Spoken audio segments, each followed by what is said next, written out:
하나님 말씀 고린도 후서 1장 8절에서 11절까지 따라합시다. 문제에 대한 해석이 중요하다. 사람들이 살아가면서 문제를 안 만나는 사람이 있을까요? 없을까요? 문제를 안 만나는 사람은 없어요. 왜 문제를 만나냐면 문제를 만드는 세력이 있어요. 그게 누구죠? 마귀. 문제를 만날 때 그 문제를 바로 해석을 하면 살 길이 열리는데 잘못 해석하면 죽을 길이 열려요. 그래서 똑같은 문제를 놓고 어떤 사람은 소망을 갖기도 하고 어떤 사람은 절망을 갖기도 해요. 자살하는 사람들이 왜 자살하냐면 문제에 대한 해석을 잘못해서 그래요. 내가 죽어야 되겠다. 내가 죽으면 문제가 해결된다. 그래서 죽어보니까 문제가 해결돼야 안 돼요? 안 되지. 우리는 죽은 이후에 어떤 일이 일어나는지 알죠. 그렇죠? 내가 자살하면 자살 이후에 어떤 일이 일어나는 것을 우리는 이미 성경을 통해서 알고 있기 때문에 죽어서 문제가 끝나는 것 아니다. 그걸 알고 있어요. 근데 그걸 모르는 사람들은 죽으면 문제가 해결되는 것으로 알아요. 죽어서 문제가 해결되는 게 아니에요. 오늘 이 본문에 보면 바울 사도가 아시아에서 환난을 당해요. 그러게 이제 여러분들 문제를 만나면 두 가지입니다. 두 가지. 첫째는 죄 없이 당하는 환난이 있고 죄 때문에 오는 고난이 있습니다. 이걸 분별을 잘 해야 돼요. 그런데 많은 사람들이 죄 때문에 자기 실수와 잘못으로 온 것을 죄 없이 당하는 환난으로 착각하는 경우들이 많이 있어요. 근데 바울이 아시아에서 환난을 당했어요. 그 환난이 얼마나 큰 환난이냐? 바울 사도 당사자도 이건 죽음의 길이구나, 죽는 거구나. 한번 성경 보시죠. 8절에 보니까 형제들아 우리가 아시아에서 당한 환난을 너희가 알지 못하기를 원치 않으니 심에 지나도록 심한 고생을 받아 살 소망까지 뭐하고? 살 소망까지 끊어졌어요. 그리고 이제 9절에 보니까 우리 마음에 사형 선고를 받았으니 그랬어요. 그러니까 살 소망이, 살 여망이 전혀 없는 거예요.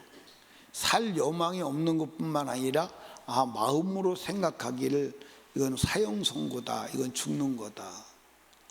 근데 이제 바울 사도가 거기서 끝났으면 바울 사도가 아니에요. 믿음의 사람이 아니에요. 근데 거기서 뭐라고 말하냐면 그 뒤에 보니까 줄 알았으니 이는 우리로 자기를 의리하지 말고 오직 죽은 자를 다시 살리시는 하나님만 의리하게 하심이라 그랬어요. 그러니까 여러분 여기 보세요. 바울 사도가 환난을 당해요. 고생을 해요. 마음에 살 소망이 끊어질 정도로 심한 고생을 해요. 그런데 하나님이 죽으라나 보다, 내가 여기서 죽어야 되나 보다, 내 인생 끝나야 되나 보다 라가 아니라 하나님만 의지하라. 죽은 자도 다시 살리시는 하나님만 의지하라는 하나님의 사인으로 받아들인 거예요. 그리고 하나님 앞에 엎드려 기도했더니, 의지했더니 하나님이 어떻게 했다? 살려주셨다. 거기 한번 보시죠. 9절에 보니까 우리 마음에 사형 선고를 받은 줄로 알았으니 이는 우리로 자기를 의지하지 말고 오직 죽은 자를 다시 살리시는 하나님만 의리하게 하심이라 그랬어요. 그랬더니 10절에 가니까 그가 이같이 큰 사망에서 우리를 뭐했고? 건지셨고. 또 건지시리니 이후에도 건지시기를 그를 의지하여 바라노라 그랬어요. 그래서 건지셨고 또 건질 것이고 앞으로도 계속 건질 것이다. 아멘. 그렇게 해석을 하고 주님만 의지했더니 죽음에서 건져주시고 또 건져주시고 그리고 앞으로도 건져주실 것을 믿고 하나님 앞에 찬송하고 있습니다. 그러니까 여러분과 제가 문제 해석을 잘해야 돼, 안 해야 돼요? 그러니까 문제만 나면 두 가지요. 회개를 하든지 아니면 부르짖어 기도하고 하나님만 의지하든지. 아멘. 그러면 하나님이 살 길을 열어주시는 줄로 믿으시기 바랍니다. 아멘. 그러니까 여러분과 제가 앞으로 저도 여러분도 살아가면서 문제를 만나나요, 안 만나나요? 지금은 있어요, 없어요? 지금도 있어요? 근데 여러분, 문제가 없는 인생은 살 수 없다는 것을 확실하게 믿으시기 바랍니다.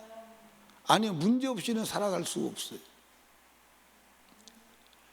예, 그러니까 여러분과 제가 이제 인생을 살아가다가 보면 문제를 만나요.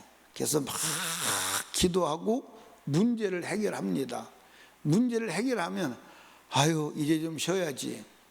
그러면 또 문제가 다가와요. 그러니까 여러분과 제가 문제를 해결해도 지금 당장 문제가 해결됐다고 허리띠 풀면 안 돼.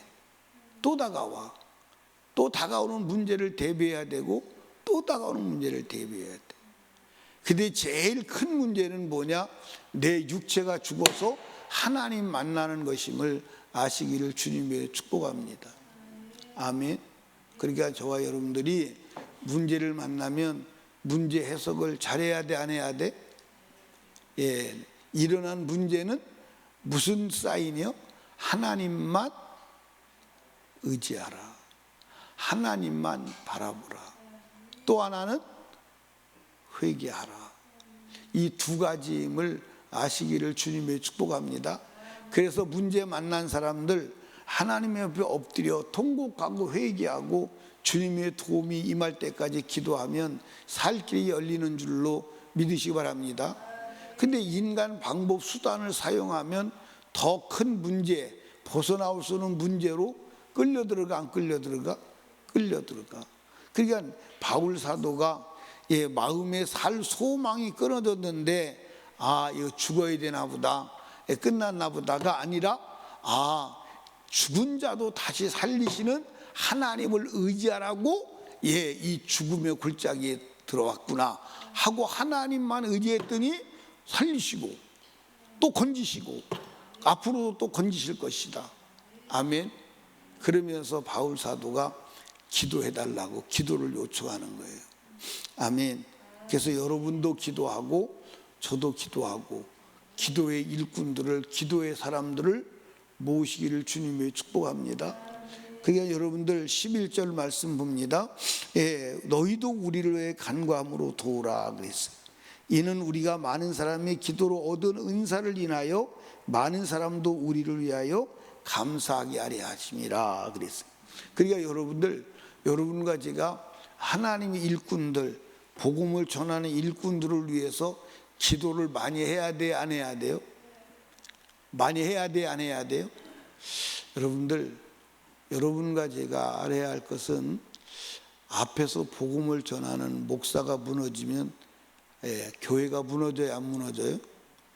교회 목사가 잘못 가면 교회가 잘못 가잖아요. 그래서 어떤 면에서 볼 때 사탄은 영적 전쟁에서 평신도보다는 목사 한 사람에게 관심이 있어요. 목사 한 사람을 넘어뜨리면 교회는 무너져, 안 무너져? 사실 한국 교회도 무너지는 이유가 뭐냐면 목사가 무너져서 무너지는 거예요. 따라합시다. 목사가 타락하지 않으면 교회는 타락하지 않는다. 목사가 타락하지 않으면 교회는 타락하지 않아요. 아멘입니까? 근데 목사가 타락하면 교회 타락을 막을 수가 있어, 없어? 없어. 그래서 아시아 7교회에게 하나님이 예수님 말씀할 때 누구에게 얘기하는 거예요? 누구에게 얘기하는 거예요? 성령이 교회 사자들에게, 목사들에게 말씀하는 거예요. 아멘입니까? 근데 목사가 성령의 음성을 못 알아듣고 주님의 음성을 못 알아들으면 멸망으로 가는 거예요. 그러면 여러분들 목사를 위해서 기도해야 돼, 안 해야 돼? 목사를 위해서 기도를 많이 하면 어떤 일이 일어나느냐? 목사에게서 은사가 나타나요.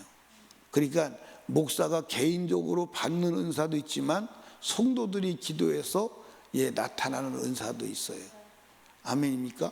그래서 바울 사도가 나를 위해서 기도해 줘라. 많은 사람이 기도로 나타나는 은사를 인하여 다른 사람도 하나님께 감사하게 하려 함이라, 이렇게 말해요. 그래서 여러분과 제가요, 목사를 위해서 기도하는 것이 가장 중요한 기도임을 아시기를 주님의 축복합니다. 그래서 여러분과 제가 문제를 만나면 어떻게 해야 돼? 문제를 만나면 어떻게 해야 돼? 감사하고 기도하고 회개해야 돼. 아멘. 이게 믿음이 있는 사람은 주님 의지하라고 그러는구나, 회개하라고 그러는구나, 이렇게 딱 생각하고 엎드려 죄찾기 시작해.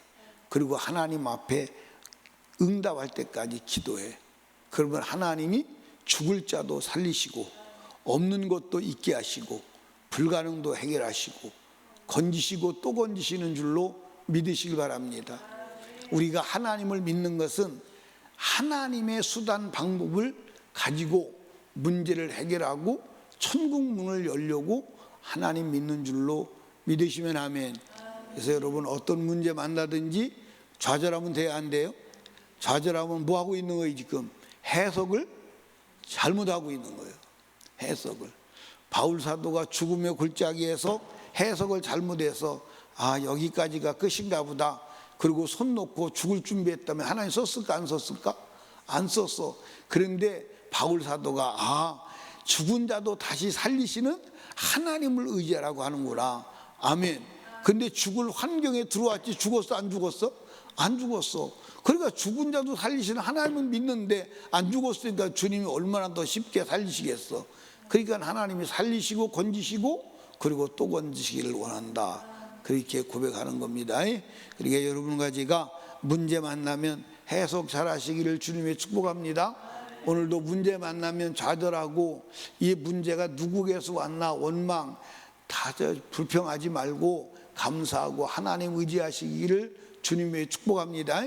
그래서 문제 만날 때 원망 불평하는 사람은 그건 실패하는 거예요. 감사하고 기도하고 회개하고 하나님을 의지하면 주님이 역사하십니다. 아멘. 그래서 문제 해석 잘하고 하나님의 도우심을 구하기를 주님의 이름으로 축복합니다. 기도하겠습니다. 우리 주여 세 번 부르짖고 간절히 기도할 때 말씀을 생각하며 문제 해석 잘해서 살 길 여는 믿음의 사람 되게 하여 주시옵소서. 기도하시고 담임 목사와 사역을 위해서, 주일 성수를 위해서, 예배위원들을 위하여, 그리고 불신 가족 구원을 위하여, 나라와 민족을 위하여, 여름 수련회를 위하여 우리 하나님께 간절히 기도합니다. 주여, 주여, 주여.